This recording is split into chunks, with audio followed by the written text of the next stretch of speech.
Hello, Future Bestsellers. We are so excited to be writing with you guys here today.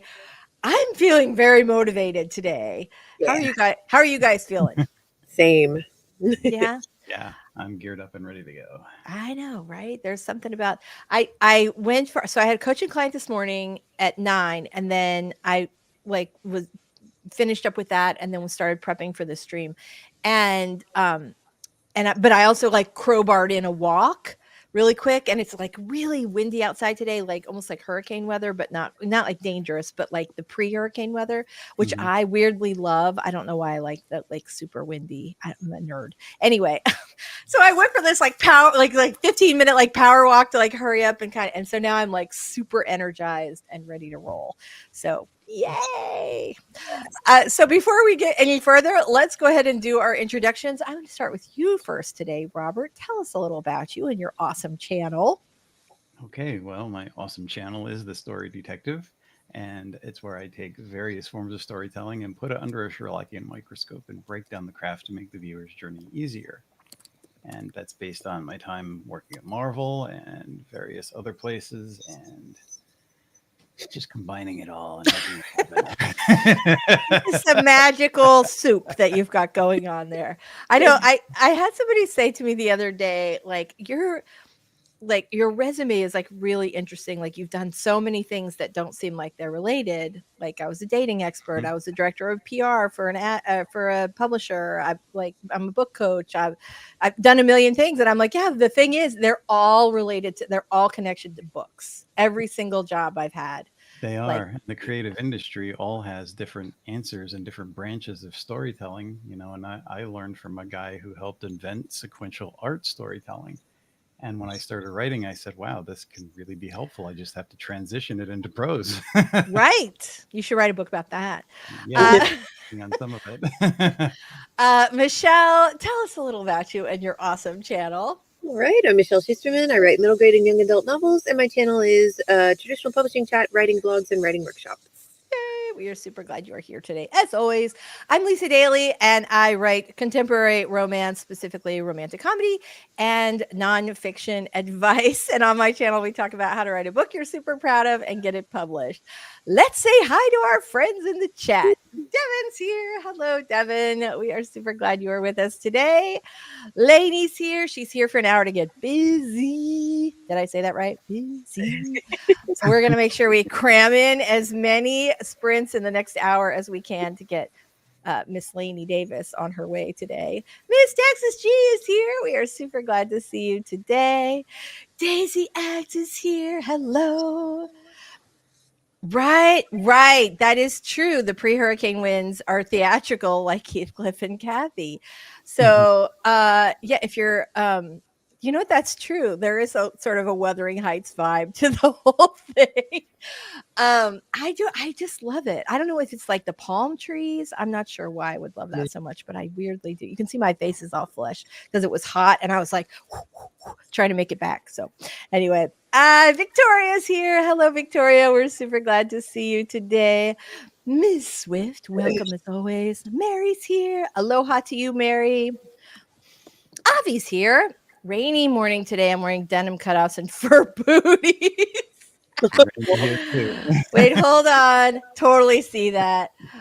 Yeah, I got a new duvet and new duvet cover, and last night we had it on, and I was like, we couldn't decide if it was just like a little bit too warm for Florida or not. I might need to get like a lighter weight one, but also the weight of a duvet can be like so cozy and comforting, and I woke up this morning like like I feeling like I just slept in like a really nice hotel. I'm like, yes, this is working.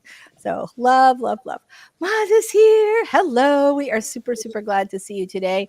Well, we got to get Lainey on the road here. So let's go ahead and start with our first 5-minute warm-up sprint. Today, I'm actually reasonably organized. I already have it all queued up. So look at this. We're off to a good start already. All right, everybody, let's go ahead and do our first 5-minute warm-up sprint. You can write right now or get your document open and your drink and your giant vat of caffeine, whatever it is you need to get started for the day. I've got my giant vat of caffeine right here and my cachava, so I'm all extra for that. All right, everybody, here we go. We're going to put 5 minutes on the clock, and we've got it. 3, 2, 1. Let's sprint.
All right. How did everybody do on that first sprint? Let us know in the chat.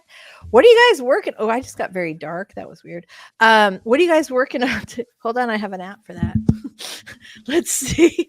Let's see. I've got a little. Let there be light. Okay. So, what are you guys working on today?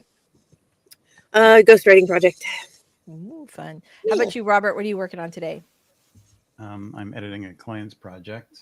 So far, I just got set up and I got a system update, which is uploading. So that's what I did in my 5 minutes. And Very, very nice.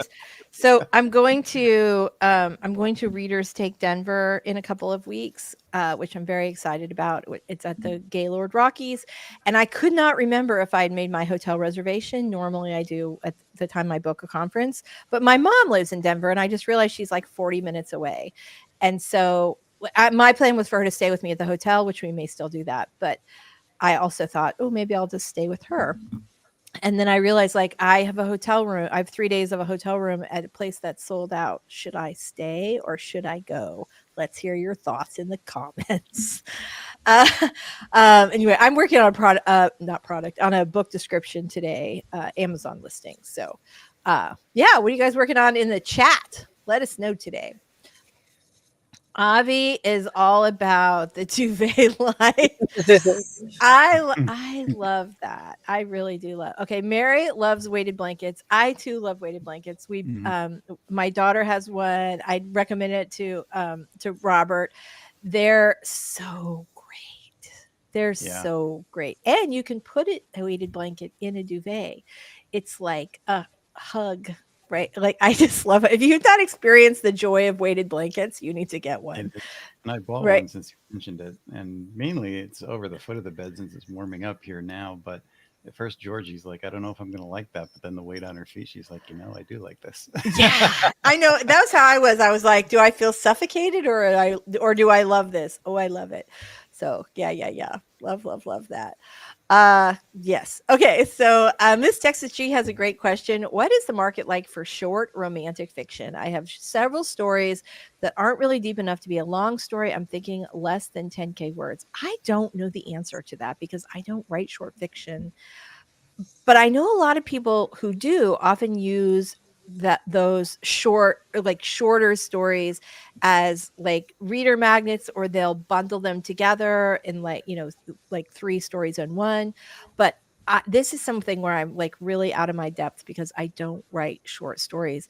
But I feel like Lainey might have an answer for us, but I could be wrong. If not, I'll ask around. I have quite a few friends in romance who do write short fiction, so I'll ask them how they're doing. So if we can't order.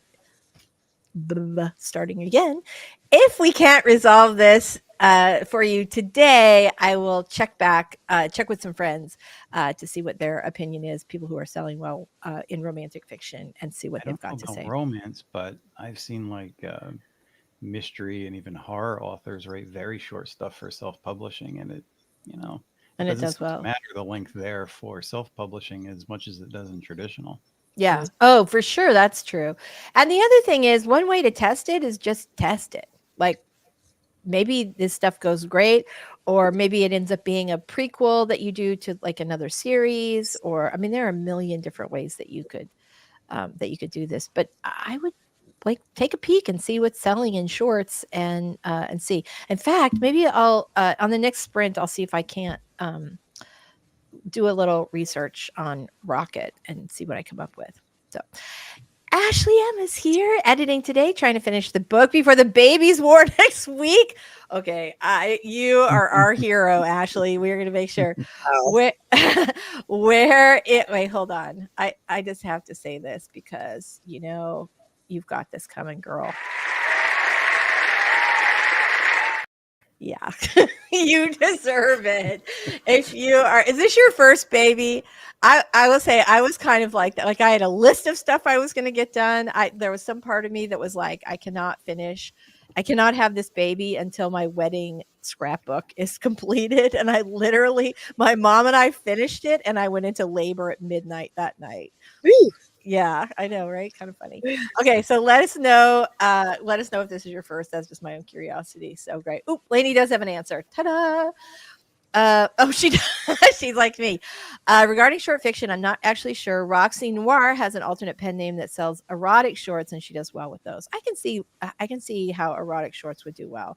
But some people are just looking for that, not for the story, but to just take care of business. Yeah.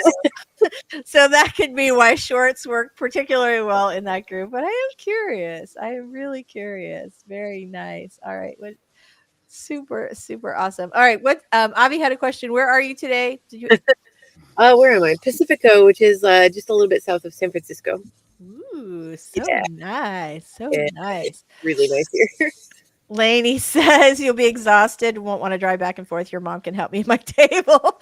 And that's what you know. It's so crazy. My assistant's going to be there, and my mom is going to be there. I'm very excited about that. Yes, we'll send Granny Janny over. She'll be like everybody's like table squatter. She's awesome though. Everybody loves Granny. Okay, so Moz loves sheets and blankets. Love, love, love. Can't have weighted blankets as they're not good for diabetics. Apparently, oh, that makes sense. Yes, right? Yes, they are swaddling for adults. I'm completely on board with that. Cool gamer. Glad to see you here today. Oh, RC is here. We're super glad to see you today. At the ninth month, I felt like I was carrying bricks, hard to do anything other than just trying to breathe. I was like, I got more done after my due date. I was like 5 days overdue with my first, and I felt like I just got like you're just so desperate to fill up the days until it happens that I just knocked out like a massive to-do list. RC, we are super glad to see you here. All right. We got to get everybody writing, specifically Lainey this morning, but everybody writing this morning. Oh, and obviously our upcoming mama to be, we got to get her going too. So here we go, everybody. Let's get our first 20-minute sprint on the books. There we go. All right. You've got this. We're going to kick some butt today, make those words happen. Everybody, we're starting in 3, 2, 1. Let's cha-cha.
Sorry about that. I lost the window. You know how hard that is? Like, oh no. Yes. I'm like, where'd it go? That's good. It's always good when you're like so into what you're doing that you don't like the time passing 20 minutes goes right over your head. Yeah. So That was a quick one. it was. It felt very, very quick. So, all right, we have some comments. Let's do this. Regina says, it's fun writing some shorter reads since my thyroid has decided to crash again. Oh my God. Oh, Well, yeah, God, tired that. all the time. All the time. John is jumping in with tequila. Is that like do do do do do do do do like that, or or just your suggestion for how to get through the sprints? Melin's here. Hello, very glad to see you. Everybody is here. I think we said hi to RC already, but hi RC. We're super happy that you're here today. So yes. Oh, I see. Got it. Da da da da da. All right. Sorry, I'm not that slow this morning. Um, you guys know that like sometimes the tech stuff just like makes my brain go, but oh look, my fingernails match my glasses. Hey. I never get a manicure because typing all the time and always destroys them. But I had kind of a good interview yesterday, and I wanted to look fancy, so here I am. They'll look like crap by tomorrow, I promise. So let's talk about what did we talk about? You're working on a ghostwriting project, Robert. You're working on your craft book or the accompanying novel. I'm working on a client's project today. Oh, a client's project. And I'm doing my product description. What are you guys working on in the chat today? We have like an excellent description or an excellent discussion on weighted blankets. we're sort of off we're sort of off of it with writing today, even though we are all writing like crazy. Let us know how you did on that last sprint. So John is on the 4th round of editing, finished with the 3rd draft, have started querying agents. Yay! Hey. That is fantastic. Very nice. Ma's still working on edits, not able to do lots. I completely understand that. So slow in editing. I really do like editing, although I feel that it frustrates me more when I don't give myself enough time to do it. Like if I do give myself enough time, then I really enjoy it. Yesterday, I coined a new phrase. I took my manuscript that I needed to like do editing and proofing on a hard copy, because I always do that after the electronic, just to sometimes you catch stuff that you missed in a different format. And so and I got a pedicure and a manicure, and I have decided to call it an edit cure. Because I was editing, I was getting my toes done. So I could not edit when I was getting my fingernails done, but I did get my toes done. I was like, yes, I've come up with a new word. I'm excited about that. Well, speaking of writing, I don't give myself a lot of rewards for doing well, but since I did pretty well through the winter, I like to try to give myself some kind of an award in spring. So I bought myself a new keyboard, the Quirky Writer, which I've been planning to get for a while. I saw they had a limited edition black one with gold trim, and it looked so nice. I said, "This is it." Did you get it yet? Do we have like a keyboard No, fashion it's show? arriving next Monday. It's in shipping somewhere up there. All right. I feel like that could be a fun video for you because you have so many keyboards. You're such a keyboard guy that I feel like you could do a video that's like a runway show with keyboards coming down the runway, Yeah, turning. for sure. Right? I would do that. Like looking, and it's actually solid metal. It looks really, really nice if you're into fancy. retro. Right. Well, as you know, I am. Love, love, love. Maz wants to know, what kind of keyboard is it? It's the Quirky Writer. They've had one for a while, but they've had some limited editions, different colors over the past couple of years. And the black one with the gold trim just, it spoke to me. Yeah, I get that. John says, I have a question, something I've noticed why there's so many female literary agents, not being misogynistic, but I hope I'm not being gatekept by a bunch of progressive woke women. Well, if you don't want to be gatekept by progressive woke women, don't submit to them. That's Yeah, simple. right. I there There are are a plenty lot of there. of female literary agents. That's true. Yeah, But I would say if you look at authors and like especially what authors are like dominating bestseller lists and awards and stuff, it's a lot of dudes. yeah, Not they're women too, but like a lot of men are represented by female literary agents and they do great. Yeah. Yeah. Oh, absolutely. Right. And they're not gatekeep. Like if an agent thinks your work will sell and they like it, they'll sell it. They're Yeah. right. And if they don't like it or don't think it will sell for them, they won't sell it because they have to decide what to put their energy in, as we all do, right?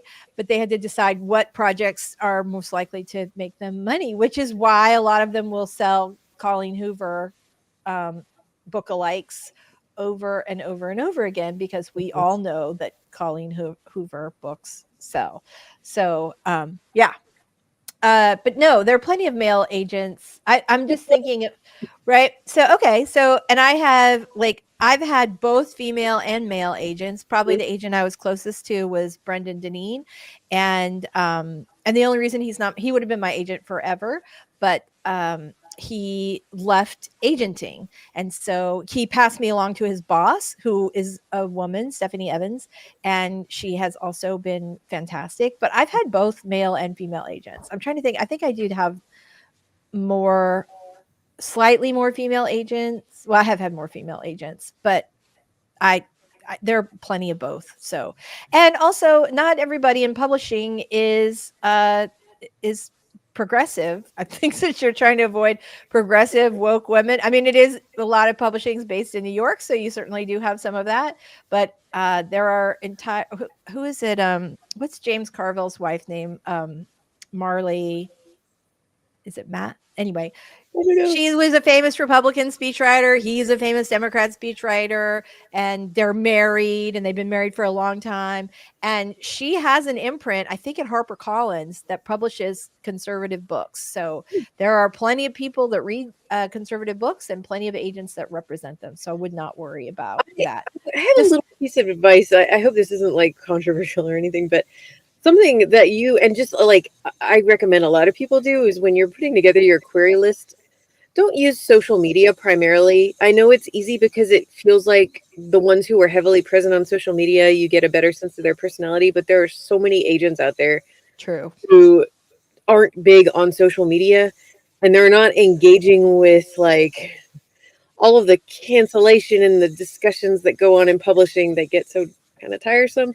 Just find an agent who's got a nice profile on Agent Query or whatever and Query Tracker and And the sells the kind of books that you are writing. books that you're writing and like just like don't use social. I think it becomes easy, especially with like manuscript wish lists, to primarily use like Twitter to source.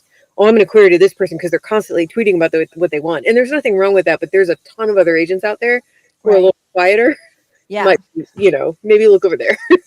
I think Yeah. there's some real truth to that. And then another really great resource, I think, is that Writer's Digest often will do features. And even if you don't get the magazine, I think they promote them on social media, but they will often, highlight different agents who are new to agenting, and maybe they've just been promoted and now they're a full agent and they used to be a reader for another more experienced agent.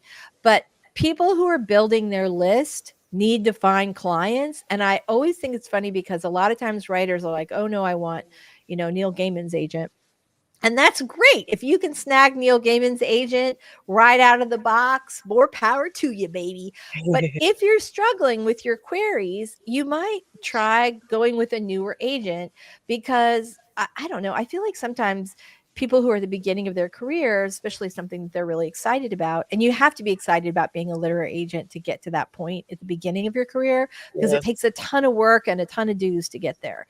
And so if you go with somebody new, they might just work a little harder for you because they're more dependent on your book being successful and their new authors being successful.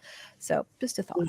I also have Anything? a couple Mhm. of thoughts on this, Oh, and good. I hope none of this seemed controversial. But the guy I was talking to the other day, he wants to get into writing. He's coming from a different part of the entertainment world in comics, but he's also middle-aged white guy, and he went to a writing conference, and he said most of the agents there were um, mid 20 to 30 something ladies, and he said he felt as a middle-aged guy he was kind of looked down upon a little bit. He's a pretty open-minded guy, but he had the same kind of feeling about it, and he's like, am I being judged? Am I just doing something wrong? I think there's so much hype out there that it's crazy. We had a conversation about it, and the fears and the whole idea of woke, which is really overblown. A lot of it comes from Disney and the Marvel and the Star Wars stuff, but Oh God, yeah. think about it though. Disney has had their Disney princesses, that this is their market. When they took over Marvel and Star Wars, did you think they were not going to represent female characters? It's Right, woke. It's where their bottom line of money is being made. So you need to separate business from all the propaganda. Yeah. right, right. Yeah. That's hard to do. It It is. is. It is hard to do. It is hard to do sometimes. Um, I love this conversation. We are going to continue it. We are also going to do one more sprint. We're going to come back and talk more about finding an agent, and because I think that point about younger people, about younger agents being at conferences, is valid. But I'm going to tell you why in just a minute.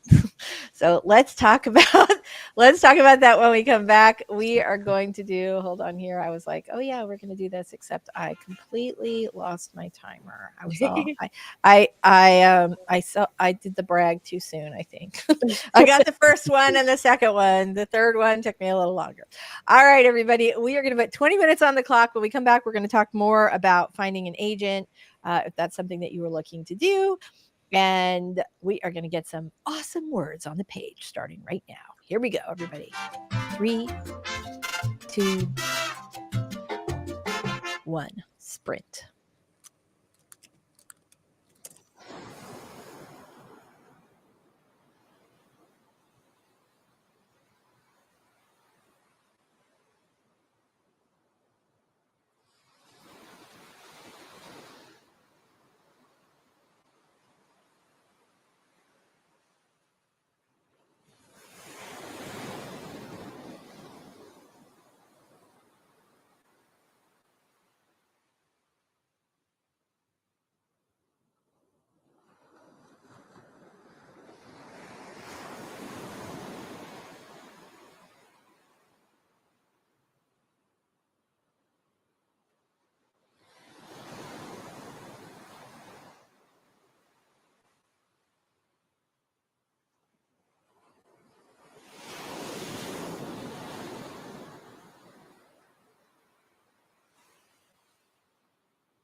So again, went so fast. Oh my gosh, you guys. So let's continue our chat. How did everybody do on that last sprint? That was a good one. It was a good one, wasn't it? I like really just like was just going. It was one of those 20 minutes that just went by like so Yeah. fast. It did. So um Malin says, I sort of thought it depends on the genre too. I'm writing sci-fi right now, and in the UK, I see quite a few male agents representing that genre. But as I'm looking for paranormal now, it's more women. That Yeah. makes sense. I think a lot of times too, agents are gravitate towards genres that they particularly love. So I think I you have to yeah. to Yeah. like it in order to be passionate enough to want to like sell it, right? That Right. makes Well, and also they're not just reading your book. They have to read a lot of other books in the genre so that they're familiar with what's selling, what people are excited about, what right. publishers want. So, yeah, I would think that that would be a thing. Lainey says, is woke somehow bad? I don't get it. Right. I mean, if you think about the traditional definition of just being conscious of like other people's experiences, then no, I do not think it's a bad thing at No, all. it's been subverted into something that's it's not supposed Exactly. It has. It does not mean what it started to mean. So, yeah. Yeah, exactly. Hello, Laura. We are super, super glad you are say here. Okay. So, okay. Oh, tequila. Da-da-da-da-da-da-da. All right, here we go. So, Regina says, I have felt the ageism at conferences also. Do they send the junior members out to conferences? So maybe that's why they're just annoyed with everyone over 30. Yeah, I have met like newer editors and agents, and some of the younger ones will get the corporate writ, and they'll come out there kind of full of themselves, and you know that's also a real thing. But a lot of it is, especially if you're just breaking in, every creator that I've known has got their confidence up to a point. Like you and I were talking just before the stream, Lisa. It's like when you're ready and you're feeling confident, they read that and they feel like if your work is Right. at a certain level and they're reading good vibes from you, it sounds odd, but then that's what gets them to take a chance. If you feel kind of edgy or they sense something is off, even if your work is good, they're going to think maybe you're not the person that's going to meet their deadlines or be reliable because they're looking at investments. It's money for them. And Right. the whole industry feels like relying on people to make their money is a gamble. And you don't Yeah. want to put a wall between you and their profit. That's the main thing. Mm. Yeah. Confidence is a big, big part of it. I think that's true. I will also say one of my favorite conferences is Novelist Inc., which is a conference that has sort of an entry barrier, meaning that if in order to go to the conference, you unless you're going as like an assistant, in order to go to the conference, you have to be accepted to Novelist Inc., the organization. And in order to be accepted to Novelist Inc., the organization, you have to have published a certain number of books, and there is a revenue floor, right? So you have to not only have published a couple of books, but if you're indie published, the revenue floor is higher, which I find interesting. I mean, it's not dramatically higher, but what happens is you end up with a conference with people who are making a living selling their books. And there are a lot of writers there who are, and it's not just romance, this is all genres of fiction. There are a lot of writers there who are over 50.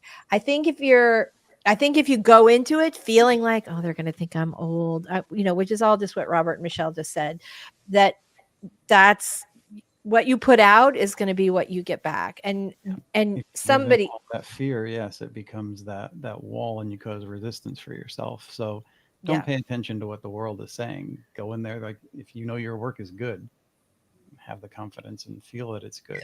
There's another thing, that Regine is asking about the pitches. Yes, I Mhm. was just talking to another guy the other day who sent me a chapter paragraph, and he said he doesn't want to pitch like it's a Hollywood movie. He doesn't get it, but the industry is taking on a lot of practices from the movie industry. the whole structural thing, like Save the Cat, all Yeah. that comes from the film industry. And there's Yeah. nothing you can do to really stop it because the film industry has synthesized everything down to a formula and they're making money at it. And the book industry wants to do the same thing. No, Right. I don't like that. But unfortunately, it's happening. Yeah. Mm. I think that this idea of how many books can she write in her remaining years is a thing. But you know what? There are plenty of authors that, like, once they hit like 50 or 60, their kids are gone. Now they can just do the thing. I know tons of writers who didn't even start until after they were in their 50s or after their 40s, and became more productive as the years Mm. went on because they had less of that sort of outside life pressures. They're more established in their careers, or now they're retired and they can do this. So I'm sure that there are people that think that nobody over 50 ever wrote a good book, and there are a lot of other agents that know that that's bullshit. So I just find the ones that are okay. And as a regular conference rat, I can tell you there are plenty of people over 50, over 60 writing books, making a living at it, and it just doesn't matter. And you know what? If it sells, they Mm-hmm. don't care. They don't care. They don't They learn care. constantly. I mean, Yeah. how old is George R.R. Martin? Mhm. 100. I don't know how old he really is, but he's no spring chicken. So yeah, I mean, yeah. Okay. Let's keep going. Here we go. Daisy feels the same way. I don't know that that's necessarily true. That one of the things I wanted to say before the break was that the people who go to the conferences are often the younger agents in the agency. And so, because the more established agents already have a full client list. And so, some of them go, like my agent, Stephanie, even though her client list was filled for quite a while, she used to go to those things, I think more of like a community service, industry service kind of thing. But a lot of more senior agents don't. They just don't. So, all right. Lainey had to run to a book funnel webinar, which now I'm like, what book funnel webinar? I would have to see if there's a replay later. I'm sure there is. Yeah, I think that anything, I mean, the great thing about publishing now is that it's so democratized.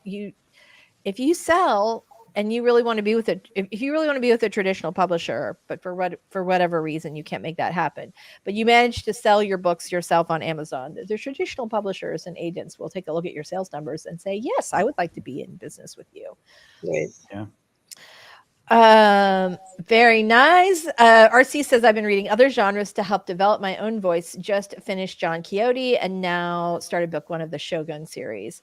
I remember Shogun like being around my house when I was a kid. I have to say though, I have never read it. Have you guys ever read it? No, I've never read it. Report back, RC. Tell us if it's worth the read. If we go back in the time machine and read Shogun. Wasn't there like a mini series or a movie or something? I feel like it was like a big thing.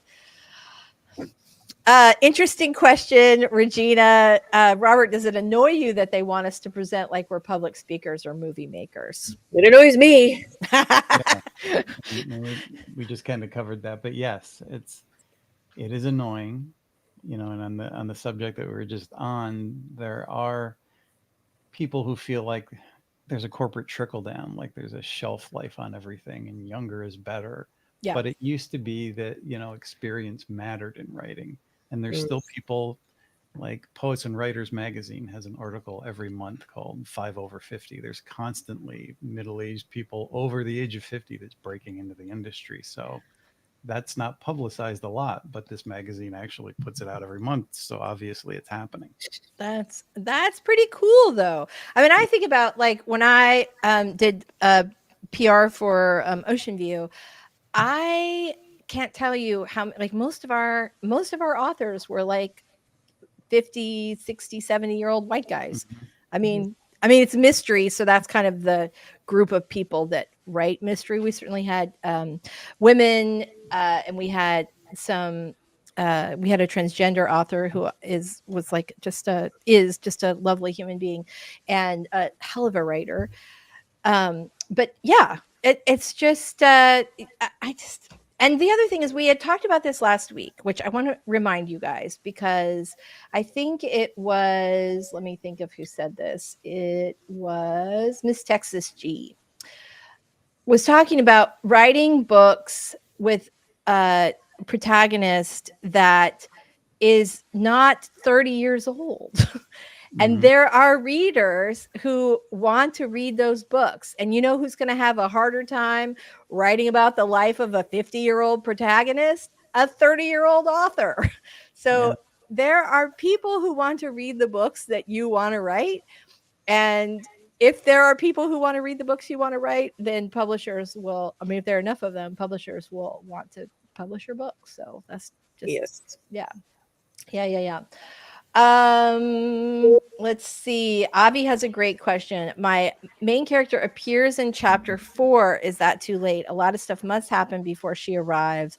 The Gossip Girl character sends out letters destroying the MC's family, and then she's summoned back home. I don't know. My initial instinct is that's too late, but I think you can pull off anything. So, so without reading it, it's hard to tell. I feel like I might, if it were me, and this is just, I love starting in media res. I would start it and then feed in some of that stuff. Like I Yeah. would start it at the disaster and then feed in a little of the backstory when as necessary about what has happened. So Yeah. were you, go ahead. Yeah. I was thinking like rules kind of they're there for a reason, and the reason it's a rule that you want to meet your main character early, generally speaking, is the reader wants to latch onto somebody. If you're writing it in a way that somehow we're learning a lot about her before we meet her, or I don't know, just think about it from a reader perspective, not from your perspective where you know the whole story in your head. Like something that I've had to tell myself a lot in the past is, if I'm asking the reader to have patience with me, then I need to rethink what I'm doing. Mm-hmm, You know what I mean? And mm-hmm. like go back and why am I doing this? Am I doing it for me because I want to introduce it this way? How would the reader want to see this? Right. Makes sense. Yeah, no, I think you're right about this idea about giving the reader somebody to latch onto right away.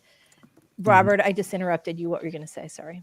Yeah, I mean, I agree with all this. It's usually too late if you're coming in like in the fourth chapter, but I do believe that it's possible to get some stuff in there if it's all pointed at the main character and the reader feels like, oh my gosh, what did these people have, against this character?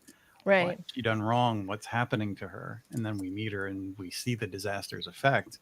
But 3 chapters all devoted to that seems a little bit lengthy.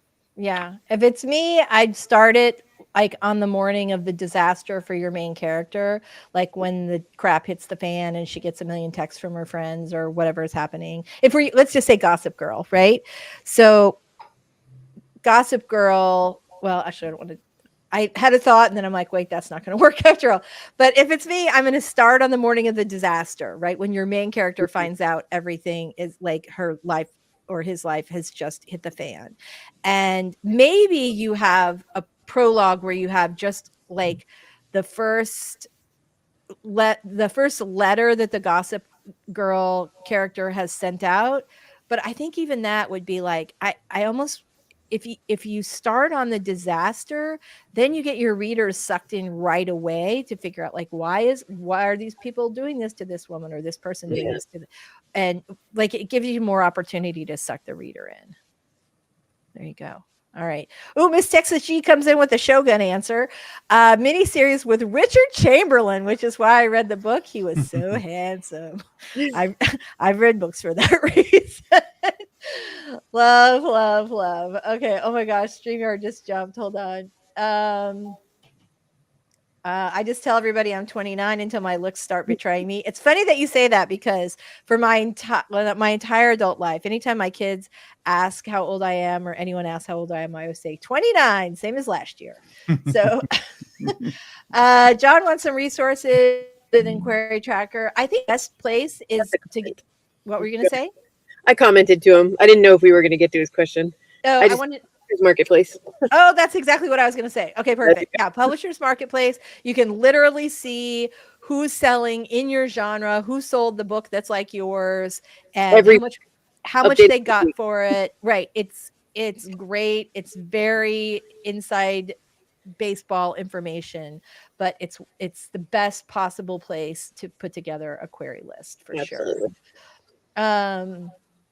I think Malin says, I think people know that it's an industry that's tough to break into, and most of us take a lot longer to get books out while handling full-time job. Yes, that's absolutely the truth. I feel like you have like sort of one of two scenarios. Of the authors I know, they generally started one of two ways. Well, one of three ways.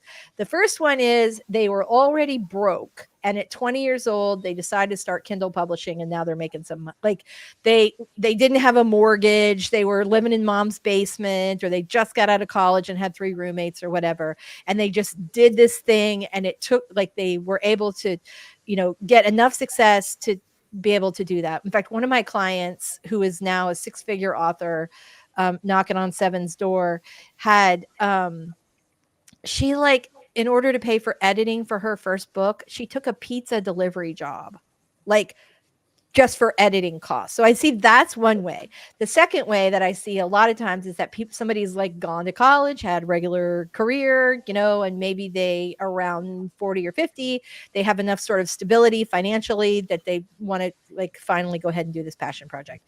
And then another group is that they do all that except they wait until they retire, and then at 60, 65, 70, 75, they write their first book. And those are sort of the 3 groups of authors that I mostly know. A lot of people do it with a side job though for their whole careers, or just until they retire, and then they are going to write full time. So yeah, I think there's some truth to that. I think also though, not just in publishing, but also in other media industries, that there's always a fascinate. We all love the 23-year-old ingenue or debut author. Like that's just a thing. That's just society, and you know what? It's okay. It's all okay. Texas started. Miss Texas Cheese says this is my case. I started after 50. People are ageist even to established authors. Weren't some people asking Brandon Sanderson if he'd take over for George R.R. Martin if something happened to him? Wait, does it? Like, I know he's doing some other project. He probably, between him and oh God, what's his name? He wrote Good Omens. Gary Pratchett. No, the other one. Huh? Neil Gaiman. It's Neil Gaiman. Yeah. I just had a Neil Gaiman size hole in my brain for that. Aren't most bestsellers and successful startups helmed by people 40 plus? I think I don't know the statistics on that. I don't either. I don't know the statistics on it, but it seems like you have like kind of the best of both worlds, right? You're still young, and I'm just think about my little stable of 6 and 7-figure authors. I would say that's not true. They're like, no, I've got the gamut actually. I would say there's a good concentration around the 40s. Yeah. For sure. Yeah. Oh, here we go. Frank McCourt was 66 when Angela's Ashes was published. John says, I couldn't write good prose until I was 45. Regina agrees. Tolkien was 45 when he published. So yeah, there's plenty of success with people. Yeah. Yeah. Plenty. All right, here we go. RC says, I'm not old enough to remember the Shogun series, but I am old enough to remember that Toys R Us sold action figures for super R-rated movies. That's hilarious. And RoboCop. That's really, really funny. Oh, this is good. Okay, good. Yeah, love that. There you go. Right. Yeah, that works great. Vixen said, I used to do the 29 thing too. I was 29 until all my younger siblings were older than me. I know, right? I imagine it gets worse when your kids get older than you. Yeah. That's more challenging, I would think. There you go. Very, very nice. All right. Fantastic. RC will be 40 tomorrow, not 49, 40 tomorrow. You look 29 to me, buddy. Very, very nice. RC says, I hate everyone under 30. I'm sure that there's something to that. Robin says, I try to remind myself I wouldn't be able to write what I'm writing now if I didn't live through the years I have. Like I didn't have at 23 what I have now to inform my writing. I think I just completely mangled that sentence. But you guys know what she meant, and you can read, which I think that was much clearer. Yeah, I think there's a big part of that, right? That you have a different I certainly was a different person at 23 than, at 29 as I am now. So yeah, I mean, you learn a lot and you have a lot more experiences, you have a lot more. I think I was probably judgier more because I didn't have friends that had, stayed with somebody who had cheated on them and had, and rebuilt the relationship. I would have said, like, just burn it all to the ground. Like things like that, where you don't have that sort of perspective. I would still burn it all to the ground personally, but I see why people don't. Okay. Yeah, practice makes perfect. And, as you get older, you become more refined in your skills. I think a lot of the whole corporate thing is people become set in their ways. If you haven't, watched a movie or read a book that's been published in the past 20 years and you're still liking something that's considered outdated as your comp copies, they're going to look at you and say, oh, they're not current. Try to stay current. That's a thing, and try to diversify and be as adaptable as you can. I think that's a ticket right there. Mm-hmm. RC was driven by whiskey and stupidity. As many of us started out, right? Melissa says, I'll say this, I'm having a much better time at 33 than 23. Right? I think, like, yeah, for sure. I think 30s, honestly. Well, I mean, I don't know. I, I've had spectacularly great experiences in every decade I've ever lived in. So hopefully it will continue on that path. Oh, Life is yeah. good. Cheap Roman. 20s is a decade when you feel like you know everything. Yeah. And then you get into your 30s and you kind of dread it for a minute. And then you're in your 30s and you're like, wow, I really didn't know anything in my 20s. I did not. Keep going. I have not had, I don't know. I feel like well, first of all, I've terrible memory when it comes to birthdays. So, and it's probably because I've been saying I was 29 for my entire life. I don't have any, like, I really literally have to go back and do the math if I actually have to know how old I am, which is funny because we always tease that my mom is immortal because she just hasn't aged. She hasn't aged in like 30 years.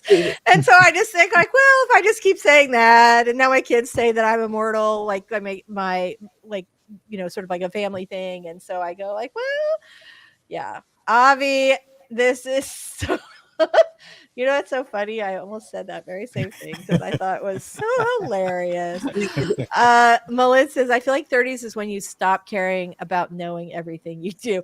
I think that's true. And you know what? You stop worrying so much about what other people think when you're 30. Yeah. That's like the gift of being 30 is that you are a lot more comfortable with who you are. So absolutely. I hear, as you know, I'm only 29. All right, guys. So let's go ahead and do another sprint. We have time for one more. This will be our final one of the day, but I am super excited because I have been so productive today. So I hope you guys have too. Here we go. Make this one count. We're getting started in 3, 2, 1. Make it count.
All right.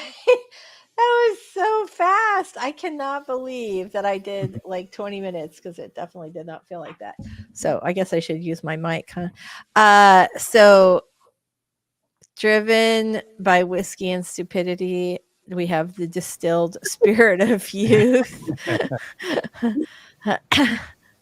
Oh no, Robin. I love that. Oh, me too on the sparkling. I bet you know what though? Robin does sparkle. I can see it right from here. Whew. I've used that vampire excuse as well. love that. That is awesome.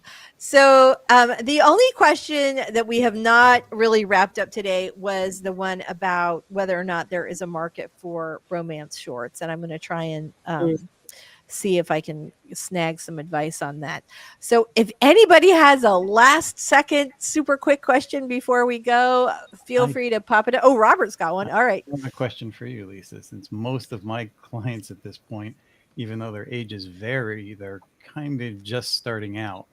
And the question I get a lot is, what is the percentage of people that are self-publishing, if they're on the line between self-publishing and traditional, that are making a decent amount of money in self-publishing? Are they mostly established writers coming into that, or are there a good percentage of newer writers? Yeah. So the most successful self-publishers are hybrid authors. You are more likely to earn $100,000 a year from your publishing or more. There's like a 12% chance if you're a hybrid author, meaning that you both self-publish and you're traditionally published. And I think the wisdom behind that is that, one, if you've traditionally published, you probably have built up somewhat of an audience. Also, there's probably a good quality level there. Mhm. But you also know that indie publishing is a way to keep more of the revenue that you're bringing in. So I have seen a number of studies on that. I want to say the number was 12%. It was like 12% of hybrid authors are making over 100K a year, which is great. That's like something you can pay your mortgage and eat with, and all that other good stuff. I don't know what the stats are on how many. There are so many people that just throw up a book and never either or up throw up a book and never do any sort of marketing support.